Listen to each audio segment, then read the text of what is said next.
We've got one more act in this section, ladies and gentlemen. Nathan Virica is going to come on and entertain you, so I'll make you feel very welcome. Start that round of applause, start the whoop and start cheering. 1, 2, 3, go! Ladies and gentlemen, on the stage, Nathan Virica!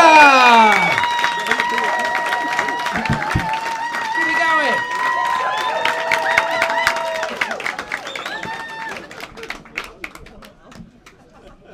Hello.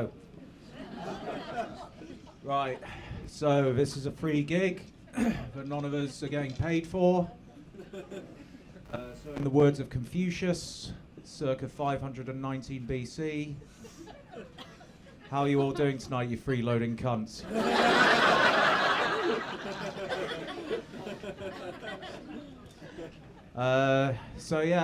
Back in Liverpool.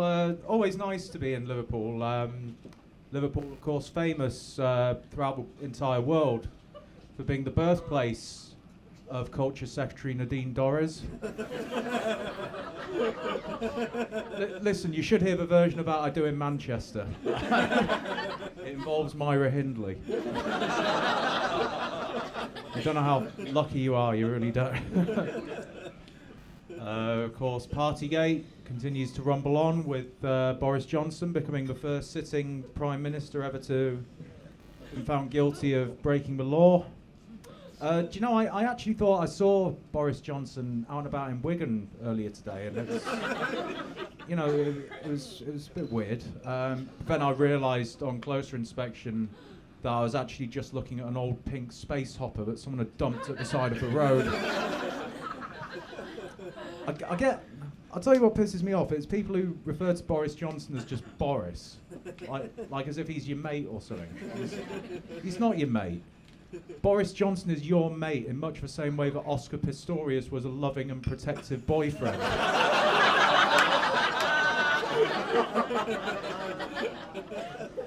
I think you've got the measure of me as a man now, haven't you?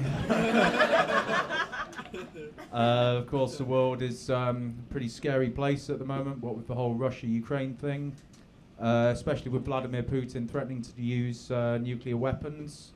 And in a rare, I have to admit, a rare moment of optimism for me. I've been trying to think if there's any upside to the whole situation, and I think I found one. Yes, people are dying on a pretty horrible and mass scale. Yes, the world stands on the brink of World War III. And yes, if Vladimir Putin makes good on his threat to use nuclear weapons, then we could all be wiped out at any moment in a giant ball of fire and radiation. But if that happens, it's highly likely that there'll never be another Mrs. Brown's Boys Christmas special.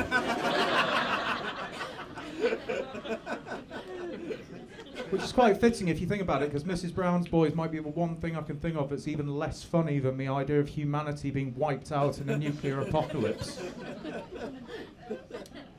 So my name's Nathan Virica, and as you can probably tell by the way I'm dressed, I am a failed musician.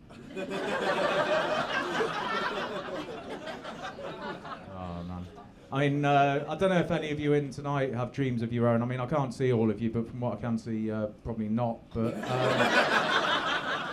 But if on the off chance that you do, make sure you make it big at whatever it is. Otherwise, this is your future. But when I was like 21, 20, I had massive dreams of music superstardom and all the rest of it. But in the end, the closest I ever got to emulating the likes of Bono or Gary Barlow was when I was late paying my council tax once. On the subject of music, The Masked Singer mercifully came to an end a few weeks ago. Don't know if... No, you look an intelligent bunch. I don't think any of you watched it. But I mean, whenever I've caught sort of clips of it, it's always been Joel Dommett shilling it with the same line, and that line is always the greatest kept secret in television history. Yeah, I think Jimmy Savile's victims would probably beg to differ.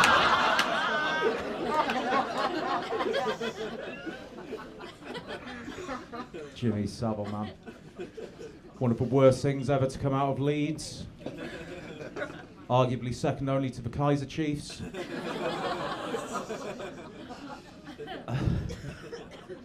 So I'm a freelance writer by trade these days, and I've also always had quite a keen interest in history. So I get quite fascinated with things like the derivations of company names. For instance, you know Hermes, right? The delivery company. Well, it turns out that's actually taken from ancient Greek mythology, and the company is named after Hermes, the Greek god of indiscriminately lobbing parcels into random people's hedges. For any sports fans out there, the Formula One season is underway with Lewis Hamilton, well, pretty much nowhere to be honest. Lewis Hamilton, a man who decided at a young age that he wanted to drive a Formula One car for a living, but then turned vegan in an effort to combat climate change.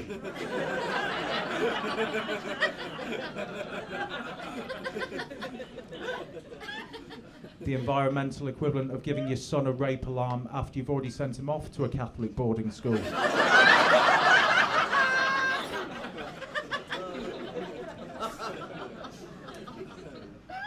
So the big story in my life is I've recently discovered that scented toilet paper is a thing.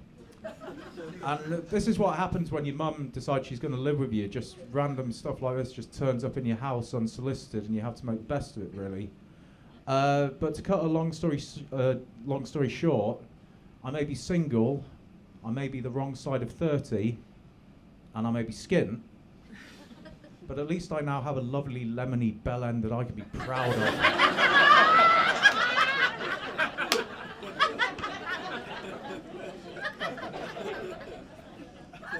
Right, I'll leave you on. Another thing that happened in my life. I got a leaflet through the door from my local takeaway a few days ago. I've not tried it yet, but I've heard good things. It's called Al Capone's Pizza. And it got me thinking, how come it's okay to name a business like that after some infamous criminals, but not others? Darling, do you fancy Ian Brady's fish and chips tonight?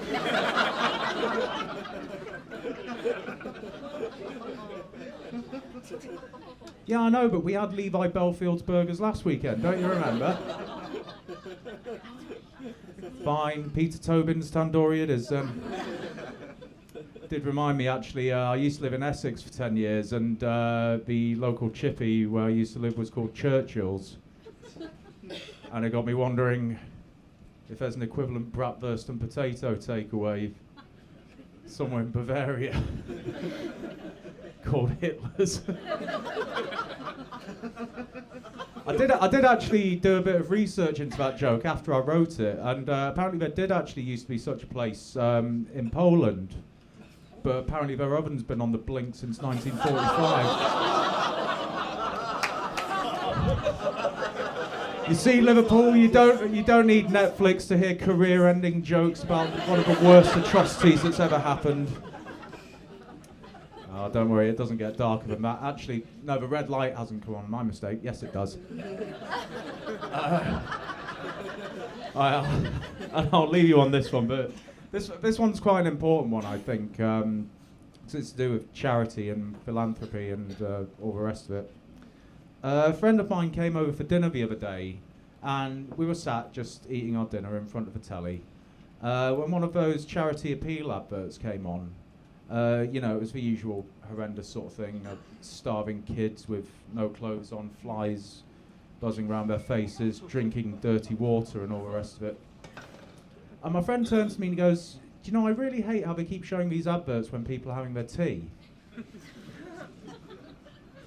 And I kind of thought about this for a second, and I thought, do you know, they probably do that deliberately, don't they? And if you think about it, it makes perfect sense. You know, look at the contrast, look at how much they're suffering, and look at what you've got. And I, for one, am really glad that they choose to show these adverts when people are having their tea, because it's far easier for me to hide my erection when I've got a dinner tray perched on my lap.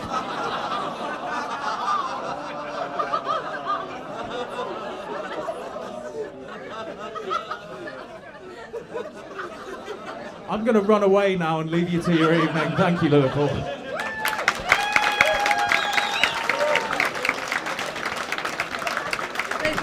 Virica, ladies and gentlemen. All right, that was a dark first section. Right.